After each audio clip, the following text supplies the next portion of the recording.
Somos parte del universo que late en silencio. Aquí exploraremos cómo el tiempo nos une a todo lo que existe. El tiempo que se divide, pasado, presente y futuro. Durante la mayor parte de la historia del universo, si aceptamos los modelos cosmológicos actuales, no existió nada parecido a una línea del tiempo tal como la imaginamos hoy. No hubo un antes claramente separado de un después, ni un presente destacado como un punto privilegiado. Hubo procesos, cambios, transiciones de estado, pero no necesariamente una narrativa. En este sentido, el tiempo pudo haber sido un flujo continuo, sin marcas internas, como un océano sin orillas visibles. La aparición de sistemas capaces de registrar cambios, primero físicos, luego biológicos y finalmente conscientes, pudo introducir algo nuevo: la comparación. Comparar implica distinguir, distinguir implica ordenar, y ordenar inevitablemente sugiere una secuencia. Así lo que era un flujo continuo comienza a representarse como una línea, no porque el tiempo se vuelva lineal, sino porque la mente necesita un eje para ordenarse dentro del cambio.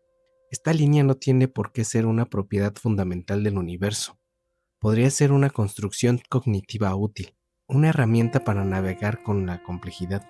En esta lectura, el pasado, presente y futuro no aparecieron como regiones objetivas del cosmos, sino como coordenadas creadas por conciencia para hacer intangible un flujo que en sí mismo podría no estar segmentado.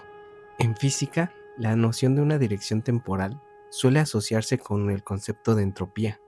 La llamada flecha del tiempo no surge de las ecuaciones fundamentales. En muchos casos, funcionan igual hacia adelante o hacia atrás, sino de condiciones estadísticas, sistemas que tienden a evolucionar hacia estados más probables, generalmente más desordenados. Desde esta perspectiva, el tiempo no empuja los eventos hacia el futuro, como una fuerza extraña. Más bien los procesos físicos se despliegan siguiendo gradientes de energía, y esa dispersión crea la apariencia de una dirección privilegiada. El futuro no estaría delante por mandato del tiempo, sino porque allí se encuentran los estados aún no realizados del sistema. Nuestra teoría abre la posibilidad de interpretar esta flecha no como una imposición absoluta, sino como un efecto emergente del modo en el que el universo redistribuye su energía y su información. Si esto es así, la irreversibilidad no sería una ley fundamental del tiempo, sino una consecuencia del contexto físico en el que los procesos ocurren. El tiempo no ordena al universo. El universo, al transformarse, podría estar revelando una de las posibles direcciones del tiempo.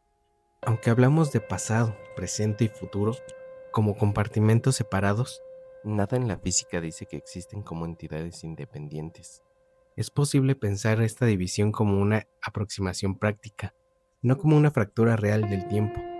En esta interpretación, todos los estados temporales podrían coexistir como distintas configuraciones o densidades del mismo flujo temporal.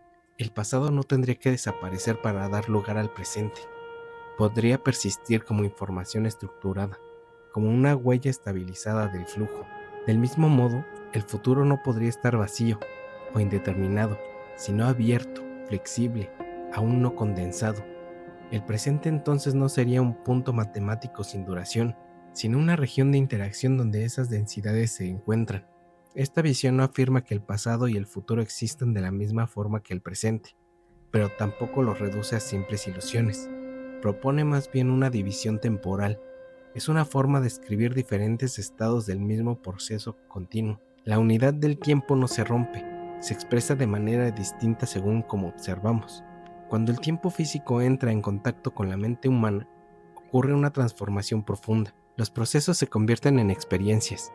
El registro de memoria crea pasado, la anticipación crea el futuro, y la atención consciente define lo que llamamos presente. Así la dinámica temporal se internaliza y adquiere significado. Desde este punto de vista, no vivimos simplemente dentro del tiempo como observadores pasivos. Participamos activamente en su estructuración. La duración subjetiva, la sensación de rapidez o lentitud, la intensidad de un instante, no depende solo de los relojes externos, sino de la organización interna de la conciencia. Nuestra teoría no afirma que el tiempo psicológico sea independiente del tiempo físico, pero sí sugiere que existe una interacción profunda entre ambos. El tiempo podría no ser un parámetro externo que medimos, sino un campo en el que resonamos. Recordar no sería volver atrás, sino reactivar una configuración temporal previa. Anticipar no sería ver el futuro, sino explorar posibilidades del flujo aún no fijadas. La relatividad nos obligó a abandonar la idea de un presente universal. No existe una hora válido para todo el cosmos. Cada observador, según su movimiento y su entorno gravitacional, define su propio corte del tiempo. Dos eventos son simultáneos para uno, pueden no serlo para otro. Este hecho no solo es técnico, es profundamente filosófico. Sugiere que la división del tiempo no es una propiedad absoluta del universo, sino una relación entre el observador y el flujo temporal. La fragmentación del pasado, presente y futuro podría depender más del marco desde el cual se observa que de una estructura fijada del tiempo mismo. En esta lectura, el tiempo no estaría realmente dividido. Lo que se divide es nuestra forma de acceder a él. La simultaneidad se vuelve relativa, pero el proceso global permanece. La eternidad, si existe, no sería un todo a la vez, estático, sino la totalidad del flujo visto sin cortes locales. El presente parece moverse constantemente, pero cuando intentamos atraparlo, siempre se nos escapa. Cada hora se convierte en un inmediato pasado. Sin embargo, si el presente fuera solo un punto de extensión, no podía contener experiencia alguna. Algo que dura cero no puede ser vivido.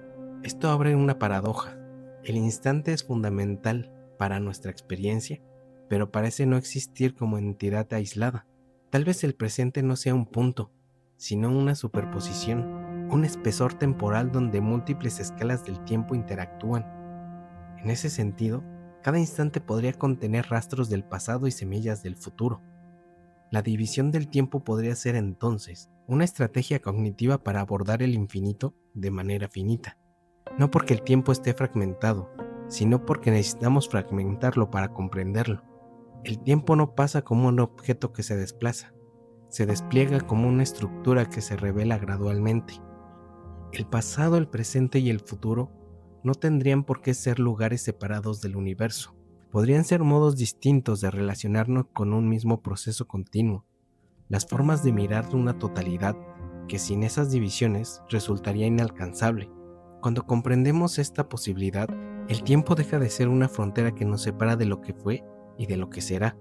Se convierte en un hilo invisible que conecta todas las transformaciones. La división no desaparece, pero pierde su rigidez. Ya no nos encierra, nos orienta. Tal vez el tiempo nunca dejó de ser uno. Tal vez solo aprendimos a mirarlo por partes. Y bienvenido al llamado del tiempo.